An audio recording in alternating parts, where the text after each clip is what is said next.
Welcome everybody. Hope everybody's Hello, doing hello. well. Happy, what day is it today? What day are we on? Wednesday. Wednesday. Happy Wednesday.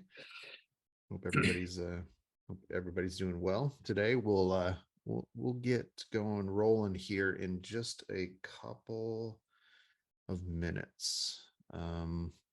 Yeah, so we'll let a few more people hop on. If you want, go ahead and comment in the chat. We'd love to hear where you located, and then any cool God stories of what's happened over the last several months. I know a lot of you on here who are doing specifically campus ministry. Would have been some wins that you've seen. Would have been some cool moments of God stories. So go ahead and throw that in the chat as we get a few people on here. Let us know where you're from.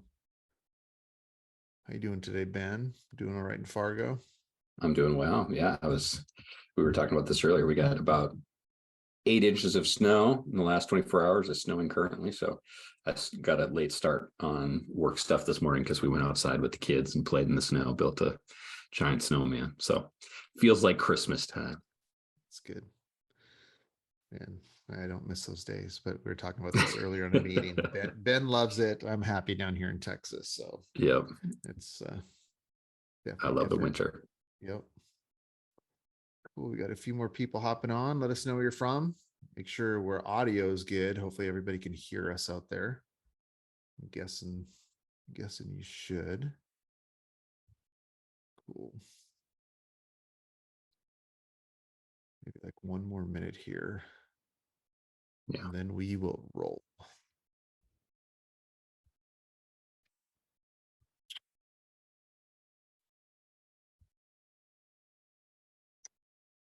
Just a side note, go ahead and, Manny says that the chat is disabled. Thanks for letting us know, Manny. Appreciate that. Asking people to post stuff in the chat. I know, they're like, not able to. I can't. So let's see. Oh, there we go. Panelists can chat. Attendees. That must be something they've changed in the webinar thing since we last did one. Let's chat with everyone. There we go. You should be good now, Manny. Appreciate you letting us know that. So hopefully, somebody try type it in the chat. Let us know where you're from, so you can make sure that the chat is working. Make sure we're good on that. There we go. There we go. Chris Shepard. Yeah, Chris Heitkamp, Princeton, New Jersey. Forrest is on. Awesome. Okay. I think we're set. I think we got, hopefully the chat should be working. Good to go. Hey, just a reminder, we are going to do a Q&A at the end. And just make sure if you got questions, go ahead and throw those in the Q&A. You can throw them in at any point along the way. We'll make sure that we get to those at the end. So go ahead and jump in and do this. So, hey, we're so excited that you're here. We just want to say welcome. Appreciate you taking a few minutes and jumping on into, I think, an important conversation. I was thinking today, Ben, is this the third year we've kind of hit this topic in December? Yeah, either third or fourth. Yeah. Oh yeah. So this is something traditionally that we've done specifically with our leaders, but we've also done some training and different things. We've done some modifications. So even if you've heard it before, you'll get a chance to hear the updated version. And so it's going to be a great opportunity, I think, for you. One is to evaluate, right, the last year. And as you begin to think about just last year as we head into 2023, but also just, I think, just getting a good jump on, the new year. Right. So as we have holidays and vacations and all these things happen, how do we not lose momentum and then really kind of build into, the new year? So Ben, why don't you kind of let people know who this is for? Yeah. So really the intention behind this webinar, like we mentioned, you signed up for this because we want to end the year well. So this is who we've crafted this for. It's for people, like looking at the list names, people who are on here. I know many of you are college ministry leaders who, you've been going hard the last several months working to make disciples of Jesus. So this is set up for you. I know a lot of the leaders we get to talk with, Andy, they have a sense and an understanding of, man, I need to be a little bit more intentional about taking time out of the chaos of day to day to think big picture stuff. But a lot of people are like, man, I want to do that, but I don't know where to start. We're going to give you some real practical stuff that will help you achieve that final bullet point there. Start the new year with really crystal clarity about what you need to be focusing on. Because I know a couple of leaders I'm coaching, conversations we've had in previous years, you hit January and the typical leader, I think, gets to like January 10th and is like, oh crap, that's right, I got to figure out all this other stuff that I intended to do before the end of the year. Then it just didn't happen for a variety of reasons. So our hope is to help you hit the ground running at the start of the new year. That's good. That's good. And really, here's the problem that we want to address. I think oftentimes when we get busy, which I think what rarely is ministry not busy, we tend to default to do what we do well, or do what we do naturally.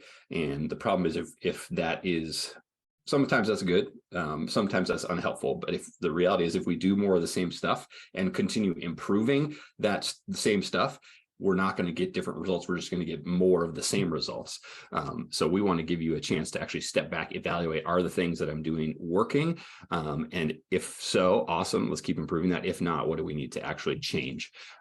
So we want to set you up really well to, in the next 2 weeks before the end of 2022, before the beginning of 2023, to step back, do some reflection and some preparation for a new year that's going to help you innovate and make the impact that God's called you to make. So I don't know, Andy, anything you want to add on to that? No, I just think that this is an incredibly important conversation. And our hope is really that you, that you would be prepared well to not lose momentum and get a good jump start into 2023. Yeah. So cool. So here's a couple things that we want to give to you as tools. One is going to be this webinar. And so we'll spend, I don't know, the next 30, 45 minutes or so, depending on Q&A, is we'll spend some time kind of giving you some frameworks and some training in the different kind of topics. But then what we want to begin to do is really begin to narrow down into what we call a micro retreat. And this has been actually super helpful for a lot of our leaders. Ben and I, we have a private leader Slack channel. And so we hear from different people like, hey, that was super useful, did my micro retreat. And so it's really a 2-hour block of time. And we're going to walk you through exactly what to do, how to leverage, that couple hours. And then we also want to give you is really like a guide, right? So what we'll do is we're going to email you afterwards the micro retreat guide, and you can use that guide as a way to help you walk through this micro retreat. It gives some opportunities for reflection. So we'll show you exactly how to utilize it, but then we'll email everybody who is registered on this webinar, giving them that micro retreat PDF that you can actually utilize, over the next couple of weeks, maybe early January, to set you up for 2023 well. Yeah. One bonus thing too. So the micro retreat is really set up to be, like Andy said, a 2 to 4 hour thing. That's not necessarily accessible for everyone. But I was talking a couple of weeks ago with Matt Moore, one of our coaches. He volunteers and coaches some of the leaders that work with Elementum. And Matt was saying he basically took that guide, pulled out kind of some key pieces, and with his church, they have about 8 to 10 people that gather regularly. He actually took an hour and a half with their church and walked them through this process. And he said it was just super rich conversation. So I just wanted to point that out, that you feel free, hopefully you're going to use this personally as a leader, but if you have a team of leaders or even people in your ministry, this might be a useful thing to kind of cherry pick some of the essentials out of that guide and say, hey, can we do this in 45 minutes and give a chance for your people in the midst of the chaos to pause, reflect, and look Yeah. forward. So Yeah, and feel free to pass this along as well. We'll yes. we'll give you the recording. We'll pass along the recording. If you want to pass this out to your leaders, and pass along the micro retreat guide as well. Maybe kind of give them some direction that you can do that as well. So let's start with the why is this important? Because before we jump into the technicality or the frameworks of what we want to do, we really want to kind of diagnose and step back and say, okay, why do we even do this? Like, why is it important in this space, in this time, to really begin to think about taking 2 to 4 hours, right? For a lot of us, 2 to 4 hours is super valuable amount of time. Why is it important for us to do that? One of those is really this idea of the end of year advantage, right? There are times in ministry that there are intentional pauses, right? There's intentional moments of like, and one of those spots is always the end of the year. I mean, maybe you've set like New Year's resolutions or New Year's goals. Everybody's kind of thinking about, as we turn the page on 2022 and are moving into 2023, it's natural for us to do that as people, right? And so there's this kind of moment in our culture that already is set up for reflection, already set up for dreaming about what could be. And so even the end of year already begins to give us space. And really there's no better time, because for a lot of us in ministry, a lot of things are winding down. We have some extra days off. Things are kind of slowing down naturally.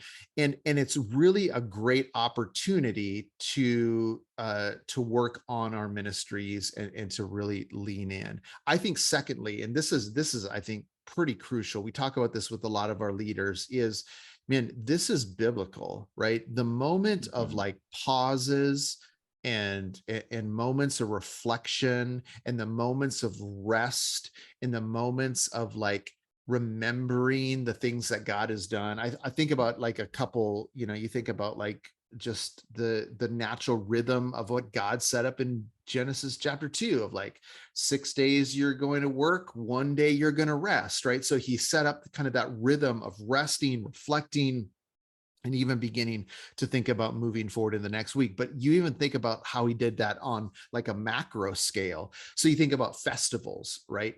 Festivals were remembrances communally of what God did historically. And so it would be like, hey, we're going to recognize in the Passover festival what God did with Israel in Egypt, or the Festival of Booths, or the Festival of Tabernacle. Like it was a moment to say, as a culture, we're going to stop and create intentional pauses in our culture to remember the things that God has done. One of my favorite stories is even in the Old Testament, where they would, God would come and say, put a pile of rocks here that are a monument, and so that, when you and your sons or your son's sons or your son's sons are walking by that pile of rocks and they say, hey, Dad, what's that pile of rocks for? They'll be like, oh yeah, let me tell you the story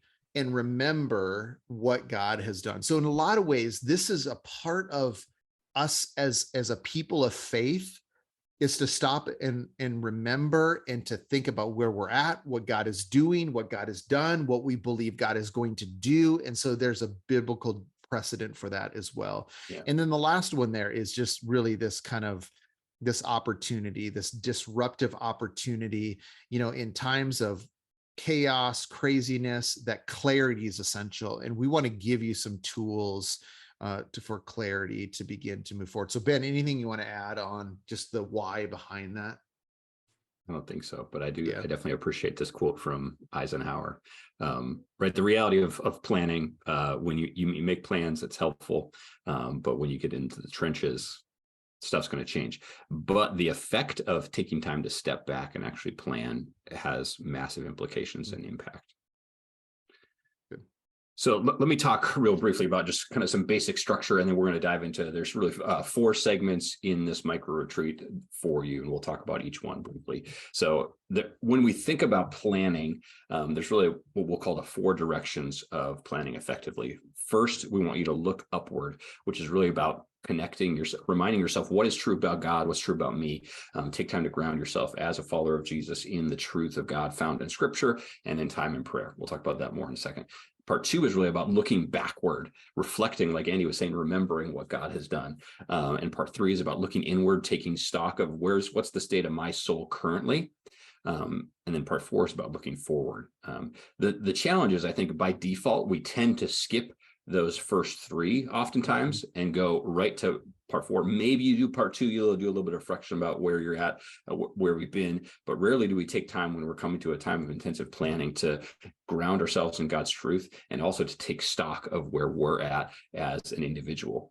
So we'll talk more about what that looks like practically. So a couple of things that you're going to need before you dive into this retreat. And this, again, is all outlined on that guide, but we want to put it here as well. First, get to a quiet place. Go somewhere outside of your norm.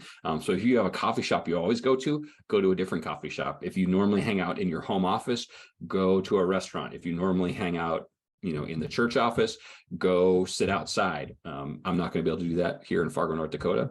I could, but it would be much less relaxing than it would be for y'all who are down south. So quiet place. You're going to need a notebook and a pen, and we really encourage you to do something physical notebook, physical pen, and in the micro retreat guide, you can print out the PDF version of it or just keep it digitally. So that's what you're going to need before you dive into part one, which, like we said, is about looking upward. And the reality is, like this Tozer says in this quote, is that the biggest question that's in front of us, the thing that's going to shape the future, the plans that we have, needs to be who we conceive God to be. If we don't have an accurate conception of who God is, and in light of that, who we are, we're not going to be able to make forward progress well, especially in the context of ministry, right?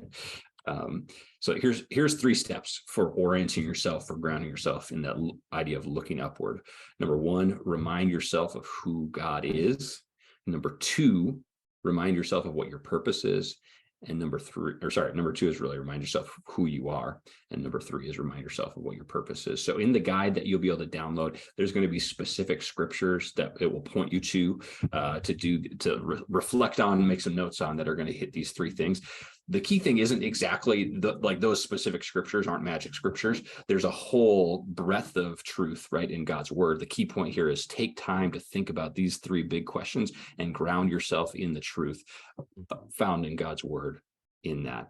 And then here's the key piece, guys. I think my tendency is oftentimes to kind of reflect internally, but there is study after study that show writing things out helps our brain process things well. So as you're doing this time of reflecting and drawing truth from God's word, actually write that stuff down. What's God saying to you? And then also write out a prayer of thanks in response to God, who God is, who you are, the truth that you're seeing in God's word. And that's going to help you begin this process well, which leads us to part 2.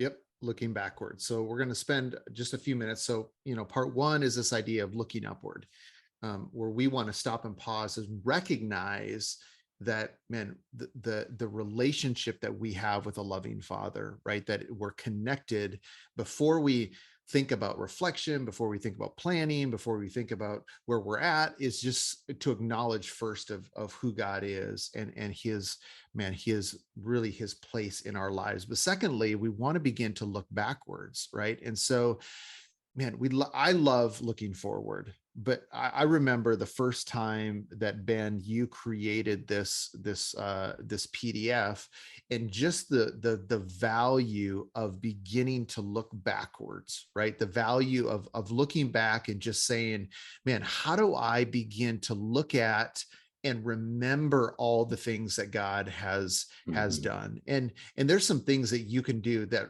are super practical, right? You can, one, and the 3 things are on here, is you can go through your calendar, right? So go through your calendar, man, think about the retreat, the fall retreat you did. Think about the leadership applications back in the spring. Think about, the winter activities that you did, and just like remember, even through your calendar, like those moments, those spaces that you were so like invested in the things that God was doing. One of the things I love doing too is using either a camera roll or social media, and just going back and looking. Pictures are a great tool just to remind us of like, here's the people, here's the stories, here's the baptisms, here's the testimonies, here's the things that God is doing.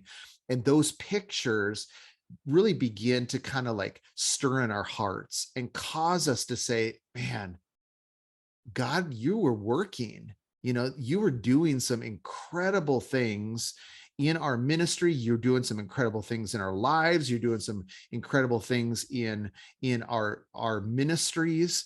And we just want to stop and remember those things. So here's 5 questions. Here's really one thing I want to add in there, Andy, because I think that this has been a fun thing for me, is I love going through the camera roll. One, dogs memories that I forget about, but 2, so my practice for this is a pro tip for you guys who are married. I go through I have an Android device, so my photos are in Google Photos. I go through and star photos and create an album of some of my like favorites from the year as I'm doing this process. And then from those, it makes it real easy to take those and create a photo book of like highlights from the year, and then say, hey, honey, here's a Christmas gift. Here's a bunch of great photos from the year. So that's a double Ben's win, given 5 years in a row of 5 years in a row. Kelly's got no photo book for Christmas.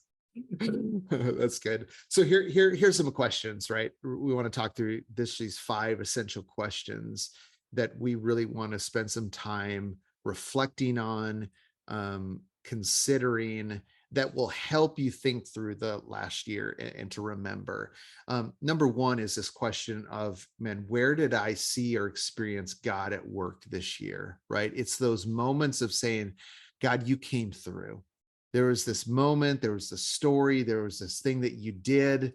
Man, I want to acknowledge that you were working in that moment. Secondly, is just thinking about, man, where are the wins, right? So as you begin to think about goals last year in 2023, where are those kind of breakthrough moments? And this could be ministry, this can be personal. Even for me, as I think about 2022, there has been some huge like personal wins for me in terms of just like some of my sin mindset, some of those things that I was struggling with a year ago, where I feel like that God really broke through personally, and there were some wins in that. 3 is obstacles, right? And we want to acknowledge not just the celebration moments, the wins, but where were the obstacles, and how do we acknowledge, for some of you, as we coach leaders, it's, man, you lost staff members. There was people who kind of flaked out on you. There was maybe transition in your church or your ministry. There were things that you planned that didn't go well, or things that you saw a year ago, and for some reason there was like headwind. There was, hurdles that you experienced in that as well. The next one is thinking about dealing with some of those obstacles. How would you tell them, right? So and this is a great kind of coaching tool. So if you're discipling somebody, this is something that we've utilized to almost like push yourself back out of that scenario and say, hey, if I was discipling a student, right, and they shared with me some of those things that they were dealing with, what would be the truth that I would speak into them? Right? What would be those things that I would encourage them to be, hey, reminded what God says about this, reminded that his goodness here. And sometimes we just like need to step ourselves out of that moment and create that space to, I don't know, coach ourselves, or, like begin to think about like what the truth is. And then the last question there that's essential is, what are you going to continue? What are you going to improve? What are you going to start? And what are you going to stop from this year, right? So creating some of those lists of saying, hey man, here, I need to actually stop doing this as I turn the page into 2023. I actually need to start doing this. I need to like improve in X, Y, or Z in my life or in our ministry as well. So anything you want to add on that, Ben? Yeah, here's a challenge for that last question. For everything that you say you're going to start in the new year, have one thing you're going to stop, because Yeah. it's real easy if you're leading something, particular ministry, to start a million things and never stop anything. And the reality is, the more things you start, if you're not dropping other things, the things that you start are not going to get your best energy, and you're going to get diminishing returns on those things. So let's shift forward into part 3. Part 3 is really about taking time to look inward, evaluating the state of your soul. And this is really counter to, at various for me, my natural inclination. I want to dive right into, I get the, okay, I'm going to reflect backwards. That makes sense. I'm going to look at the past and figure out where have I been, what obstacles have I faced, but then I want to jump into what's next. I don't want to take time to take stock of how I'm doing personally. So this is in the retreat. If you're doing a couple hours here, this should be 10 to 15 minutes of time. So not a huge amount of time, but the reality is it's going to have huge value, because like this quote from Soren Kierkegaard says, the greatest danger to us is the loss of our soul, right? And this can happen in the modern world in some really insidious and quiet ways, where we just begin to check out, we tune out, we lose passion, and we get drawn into small things rather than being really attentive to the big things that God's put on our soul.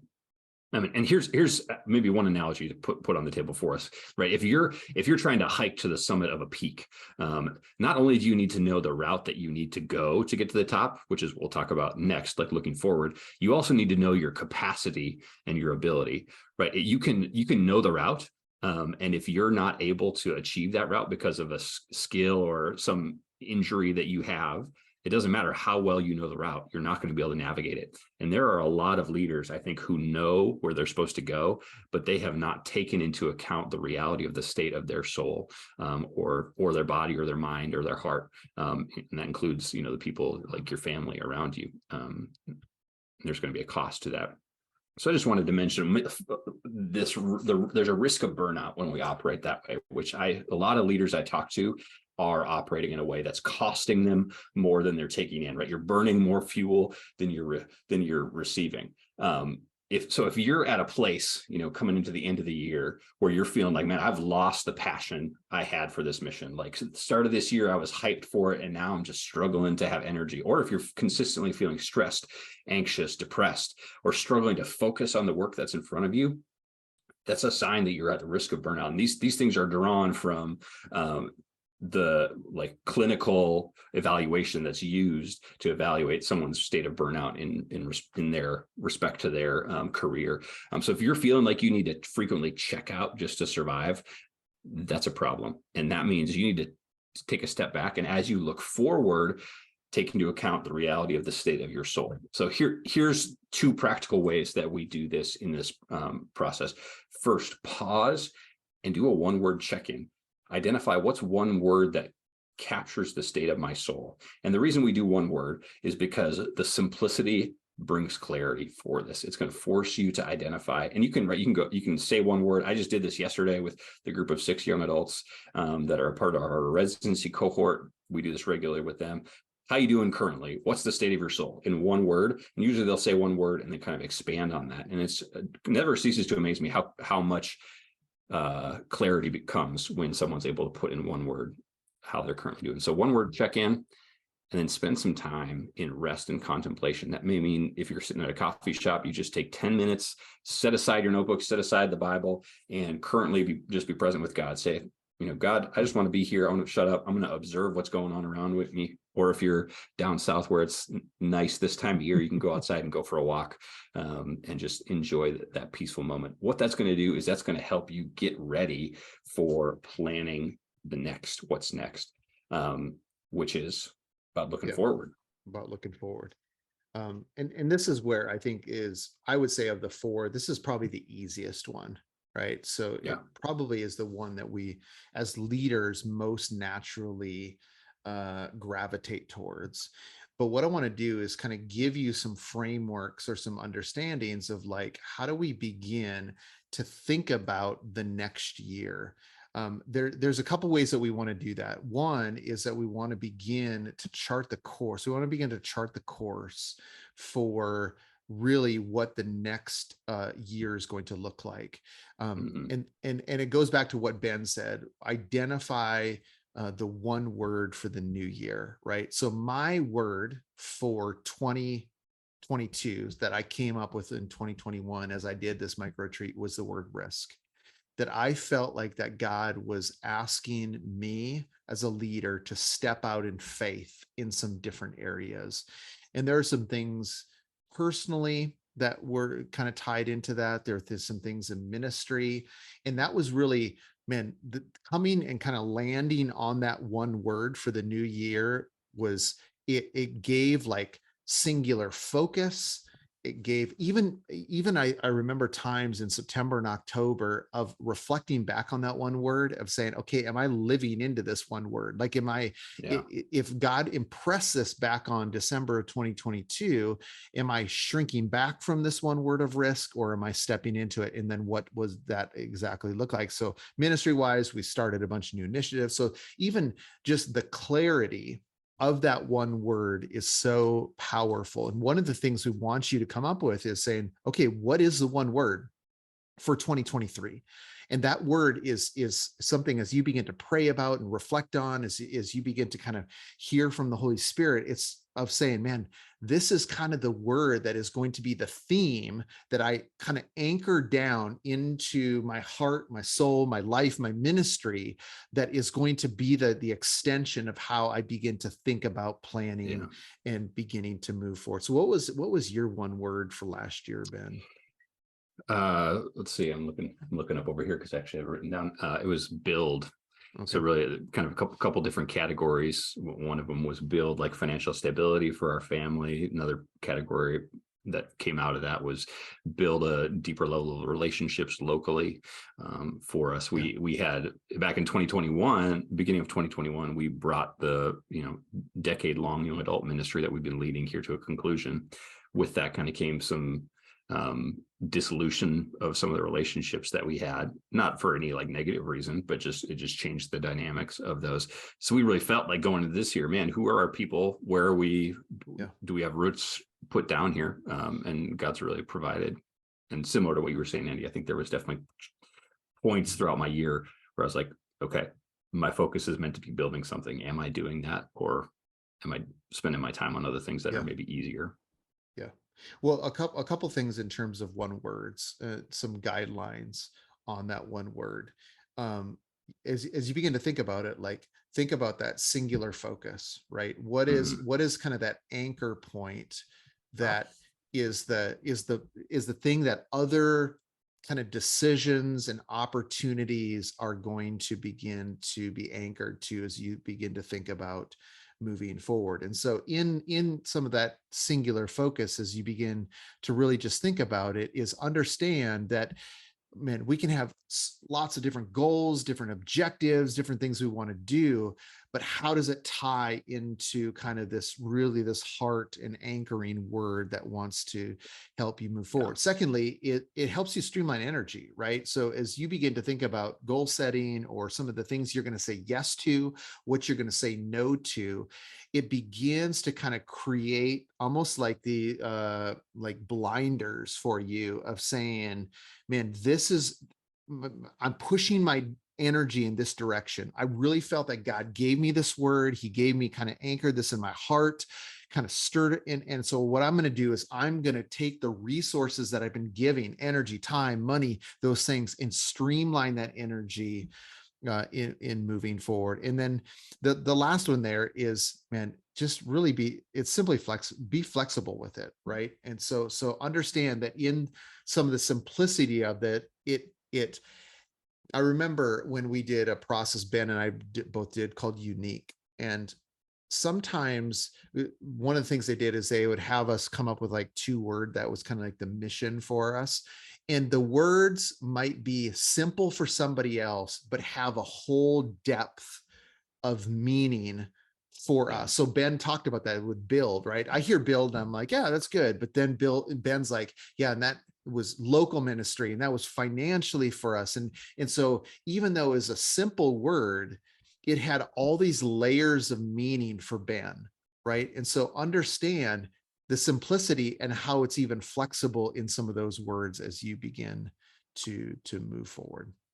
Yeah, And I'll give one example of that practically for us. Like when I came into the new year with the sense that I had of that word build, I was like, okay, we're gonna rebuild a local ministry, and we'll have young adults meeting at our house regularly again, because that was something we really missed. So I got to like September, October, even November, and was kind of feeling like, man, we haven't succeeded, because we really haven't had that, what I had imagined that building Yep. piece looked like. And it's really just been in the last like 2 to 3 weeks, month or so, give or take, that I've actually seen that piece of it come together, Yeah. where we're actually now hosting some young adults from our church regularly. But some of the other categories, as I've reflected back on the year, I've seen much more growth for my wife, particularly, where she's built depth of relationships with people, which was something she was really, more so than me, feeling the need for and the lack of. So I was maybe slightly off base with what I imagined that to look like, but it was still a key word. And I think that's the idea of that flexibility. For sure. For sure. Here's some guidelines to help you as you think about one word. Number one there is, do not overthink this, right? Mm-hmm. Do not like be so consumed of like, oh, it's got to be like this perfect crafted word. Don't overthink it. Odds are your gut instinct is going to be the right one, right? And in that is, like I said before, is there can be layers and depths of meaning. And so don't overthink this. Secondly, there is, man, if you hear somebody else's word, or you're like, ooh, I love that build. Yeah, I think that's something that I need to do this next year. Don't be afraid to, like, as you hear somebody else or what their word is, be willing to like, you know what? I think God's doing kind of that in me as well. And then the last one, which it doesn't have to literally be one word, right? But here's the thing is, the longer it is, the harder it is to remember. And so you get into 3 words, 4 words, 5 words, and it gets muddled, and you try to like remember what those things are. And so just as a reminder, simplicity, right? Like get really drill down. So if you can get it into one word, it's going to be more memorable. It's going to be, you're going to recall it at moments. You're going to see it in different kind of scenarios, and it's going to pop off the page or pop off the computer screen, and you're going to think about that one word. So that one word is a pretty significant part of really this 2-hour micro retreat that I think has been, at least for me, has been like super valuable in the process each year that I've come up with those one words. Yeah. And that's step one of looking forward, is getting this. So this is kind of the big picture, right? The overarching thing. The next step is to drill down into, okay, that's the big picture. Now, what are we going to do in response to that? Which that's the 90-day goals. Yeah. And 90-day goals are huge for us. If you spend any time with any of our leaders or the people that we're connected with, we're always helping people think in kind of 90-day chunks. In fact, a couple of days ago, I have a whole group text message of guys who come here to Austin once a quarter. And I said, hey, just report how you doing on your 90-day goals, right? Where are you seeing movement? Where are you stuck? And I want to give you some of the like psychology maybe of the why behind the 90 days that I think is important, and why it's become so important to us, that also will help you as you think about the first 90 days of the new year. So here's what they say in terms of like the significance of 90 days.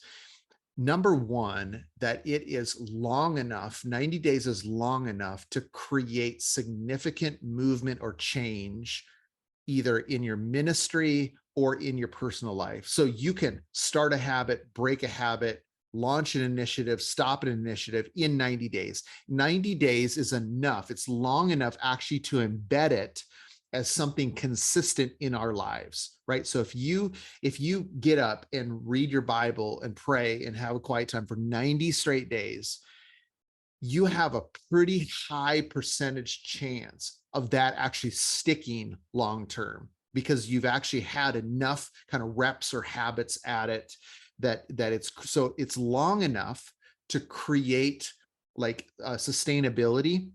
But here's the thing, on the opposite side, it's short enough to keep your interest, right? It Yeah. doesn't get you bored. Like if you do year-long goals or 5-year-long goals, you look at those and like you can put it off, or you can like kind of be demotivated, but the 90 days is short enough to kind of like re-energize you. And that's what we do even with our leaders, is creating kind of these segments of 90-day sprints that begin to create each year like 4 different finish lines. And so part of the reason you're going to see on that micro retreat is we want you to set out the next 90 days, right? Because that Q1, quarter one of 2023, you can get a good jump start, right? You can get a momentum boost into some things we want to do. And so we want to even begin to plan out some of those key 90-day objectives, some of the things that we want to do. And so it gives you energy, gives you movement, it gives you 4 finish lines. But here's what it also does, that last one there, is it allows you to stop and pause after 90 days and shift, right? So you're not so locked in of saying, yeah, like I thought this, or this was kind of what I had in mind, but I actually need to pivot like 2% or 3% and go just a little bit different direction. And so it creates even some moments of, some kind of moments of pausing, looking at. And so here's what we want you to do is, in that, we want you to identify your 90-day objectives. Now, here's kind of our rule of thumb. You can use it, you cannot use it. What are between 2 and 4? So what we talk about is, if you get more than 4, you actually begin to significantly decreases your chances of hitting those goals, because you're too spread out in terms of your energy and your focus. So what are the 2 or 4 most important things for you to focus on in the next 90 days? Right. And it's creating clarity. And here's why I think there's value if you're listening to this in December. So some of you are live here, you're on the recording in December. Some of you will listen to the replay in December.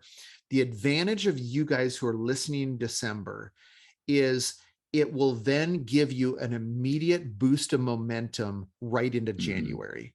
Because here's what I've done. When I have like not done some of the planning and prep work of the next year, and I've waited till January, what happens is New Year's comes, and then, you're off for a few days, and all of a sudden it gets to be like the 15th of January, and you're like, okay, what am I going to do? What's the plan? And you almost like have to like re-engage and rebuild momentum, versus if you make a plan, like a 90-day plan. Here's the 2 or 4 things that I'm going to really focus on in the next 90 days. Then you kind of wind down for the holiday season, right? You got Christmas, and you got family coming in, and that week before, for many of you who are on church staff, the week between, Christmas and New Year's, there's not in the office a whole lot. And so you're kind of right when the new year starts, you're like, I know exactly what I need to jump into, right? I know exactly where my energy needs to be put. I know exactly what those first steps are. And so I'd really encourage you to think about, what are those 2 to 4 things that are really important as you think about the next 90 days?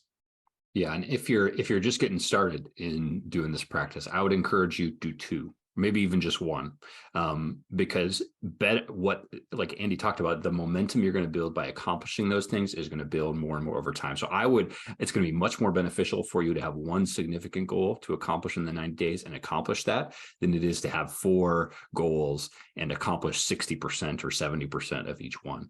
So if you're starting out, start with fewer goals. If this is something you're familiar with and you've already got your momentum built, feel free to go 4, but just would really encourage you not to go beyond that. And then you can take it to the next level, to what Andy was saying. This is what I do personally. If you don't want to do this, that's fine.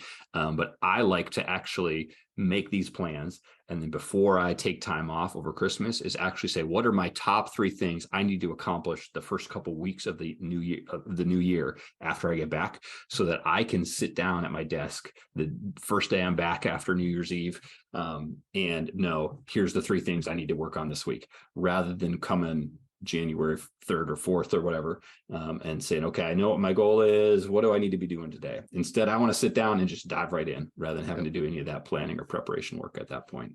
Yeah.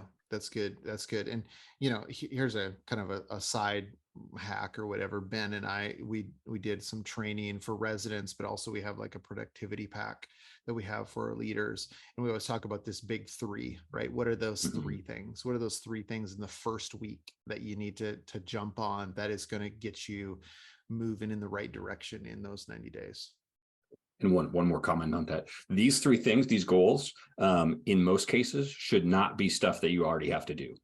Right. So I would say if you're already every week preaching a sermon, Yes. a great goal, it would not be a great goal to say in the first 90 days, preach those sermons each week. Yeah. Maybe the goal is have my sermon calendar and like mapped out for the rest of the year. That'd be a decent 90-day goal. Yeah. Or something that, so it should be something outside of the norm. It's something that gets you focused on working on things that are not going to come up and be urgent in front of you in the day-to-day. Yeah, that's good. I think there's a quote on the next one here. It's easy to come up with new ideas. The hard part is letting go of what worked for you 2 years ago, but will be soon out of date. And so it's this idea of just saying, like, how do we begin to like hold open-handedly some of those key things that we want to do? Mm-hmm. Mm-hmm. Cool. So a couple tips for implementation. One thing that we didn't mention with those 90-day goals, it's also really helpful to ask the question as you're making those goals, who am I going to hold myself accountable to? Like, who am I going to report on my progress to? If you're working with Elementum, hopefully your coach is checking in with you on those things. If you're on staff at a church, maybe you go to your senior pastor and say, hey, I want to report to you every 90 days. Here's my goals for the next 90 days. And I'm going to come talk to you each month and say, here's how I'm doing. And then I'm going to ask you for help if I'm behind. It's going to be hugely helpful for you to have that kind of accountability as well. I don't know, Andy, you got any other things you want to mention in the way of tips? Yeah. So there's a couple, I think, like really frameworks that we encourage. Most people have heard of SMART goals, right? I actually have, I don't know if some of you have heard of Michael Hyatt, but he came up with a new one, which is like smarter goals. He added a couple categories in that just because he wants to be cooler or whatever, like more edgy. But so you think about the kind of the ones in the SMART goals. Are they specific? Are they measurable? Are they actionable? Are they risky? Are they time keyed? But what he says, are they exciting and are they relevant? Right. So do they help, like kind of like, yeah, man, I'm really excited about that. And also, does this apply to actually where I need to develop? So you can like come up with a goal, but is actually helping you move forward in the areas you need to move forward. And so I would encourage you in these goals, drill down into specificity, right? Like measurable, actionable, like making sure those things, is there a time kind of stamp on them of saying, I need to get done by this time? Because what it'll do is it'll help you create more clarity, and clarity gives you pathways for moving forward. The moment you look at that goal and say, I don't know what to do, like, I don't know where to start, I don't know what step one is, it paralyzes you. And so you need to drill down. Here's the other thing is when we talk about goal setting, like when we're coaching leaders, is understanding the difference between lead goals and lag goals, right? So lead goals or lag goals are things that we can't really have control over. So you can, let's say a lag goal would be like, hey, we want 10, 10 people to be baptized in this year. Well, you don't really have control over that, right? Really, but what are the things that you do have control over, right? So yeah, gospel appointments, and we have conversation of like getting people into discipleship groups, and like there are things that you can have control. So like one of my favorite examples is like, let's say you're on a business setting, right? If your lag goal is you need to sell a vacuum cleaner one time a month, like one vacuum cleaner a month. And you're like, well, I don't control that. But my average is if I talk to 10 people, one of those 10 is going to buy a vacuum cleaner. And so the lead goal is going to be, I need to have 10 conversations with people trying to sell this vacuum cleaner. The lag goal that has a good chance of being accomplished is that vacuum cleaner gets sold. So just Mhm. understanding that what are the things that you can control, right? In those kind of lead, is the 90-day goals you're setting, the 2-week goals, the 1-week goal you're setting, do you have control over those things?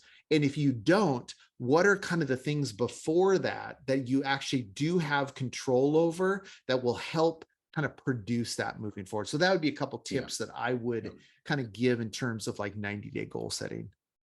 Yeah, one last thing I'll mention on this, and then I want us to jump to Q&A because we got just 10 minutes left. I think it's also really helpful when you set those goals, you need to set up a way to keep them in front of your face, literally in front of your face, and report on them regularly. So for me, what that looks like, I've got my big picture goals are on the wall, posted on the wall over here. I review them, if not every day, every couple days. And then, like Andy mentioned earlier, we set a weekly big three. I have a little post-it note that I put on my monitor each week, and I switch it out each week as I kind of review and plan what are my big three.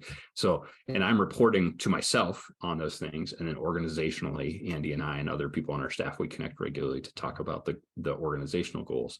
So if you're setting these goals, you need to also set up a way to report to, and like I mentioned earlier, it's best when you can have that accountability to someone external to yourself. So those are some tips. There's much more that we could share, but here's the key thing, guys. I think this is going to have a massive impact for you. If you take just 2 hours between now and the end of the year to step back, it's going to help ground your soul in God's truth, right? Look back, look upwards, look backwards, look inwards, and look forward. And it's going to set you up to work well and effectively in the new year, more so than if you were just to keep going on as you have kept going on. So here's what we want you to do, right? Is get yourself prepared, schedule that micro retreat. You'll get the PDF in your email inbox, and you can leverage that. Or if you want to rewatch this and just pause it and walk through this process, yep, go for it. Yeah. So we're going to send out that micro retreat. It'll be scheduled to be sent out, I think, tomorrow. Everybody who registered for this will get that micro retreat guide. Like we said, you can utilize a video training here. You can utilize, pass along to your leaders. But it is really, it's important, right? We talk about this frequently with our leaders, is the difference between working in your ministry versus working on your ministry. And this is actually a chance to kind of get a 30,000-foot view of your life, your ministry, what's going on with where you're at, and give you kind of a moment to pause as you begin to move forward. Cool. Yeah. So let's do this. Let's jump into some Q&A. So we've got a few people on here, just a couple on here. I know a bunch of you will be watching the recording because there's several of you who messaged me. And so even you can reach out to us with questions, but what are some questions maybe for those of you who are on here would have about kind of end of year? It could be goal setting, 90-day goals, could be any of the kind of 4 directions that Ben talked about, maybe some potential questions along the way. While those are coming in, just want to kind of make a side mention that we do these calls once a month. And in January, we're actually going to make a little bit of a shift where we're going to still kind of do some external trainings for our email list, but we're also going to have specific calls like this for kind of our specific network that's with us. So that's people that are on the network level, community level, partners and family. We do some special calls like this. So if you're interested and you're not in that level and want to be able to get on these calls, get recordings of these, we actually have an online portal that hosts all of these calls that you can go back and watch if you can't make them as well. So, okay, question here. So Manny, can you create too many objectives for 90 days? Do you need to set some objectives as more important than others? I'm curious I have some ideas on that, Ben, but what would you say on that? Absolutely. You can create too many. Yeah. I think depending on the stage that you're at and like your own personal ability to juggle different focuses, I think 2, 3, like we were saying earlier, 4 is probably the maximum objectives. If by objectives, I think we're assuming, Mandy, that you're meaning objectives, meaning those big overarching focuses. So like for us, even as an organization, we have stuff that we're working on. I've got local ministry stuff, I've got regional ministry stuff, and I've got national ministry stuff. And when we're making plans as a team for the year, setting objectives and for the quarterly 90-day goals, our rule is, what is it? Is it no more than 3? I think, Andy. It's no Or more is it than no more than 4. It's no Okay. more than 4. Yep. Yeah. So we say, regardless of what the level is, if it's local, national, regional, whatever, no more than 4 goals for the individual person to be the owner of. Yeah. And Manny, I think that if you remember, I'm pretty sure that you were on the vision webinar that we did a couple months ago.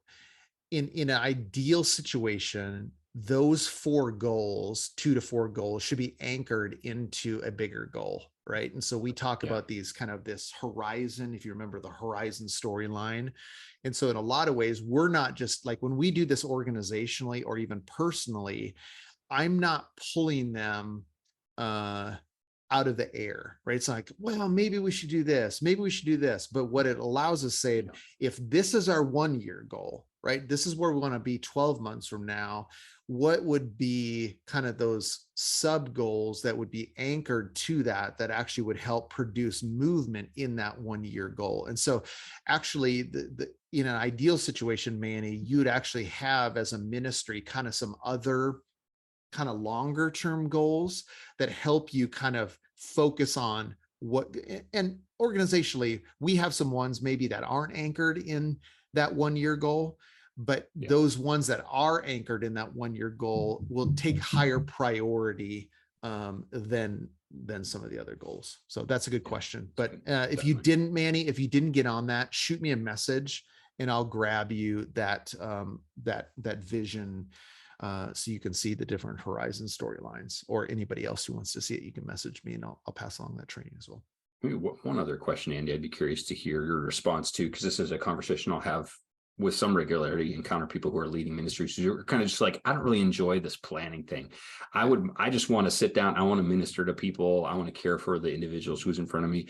I don't like the stepping back, thinking big picture strategy stuff. Like, is that really, why do that? Yeah. So here's what I would say is we're all wired differently, right? So some of us, I would say a lot of us as leaders probably are wired more towards the vision and strategy. But here's the thing is you have to have both, right? You have to have like, here's where we're going.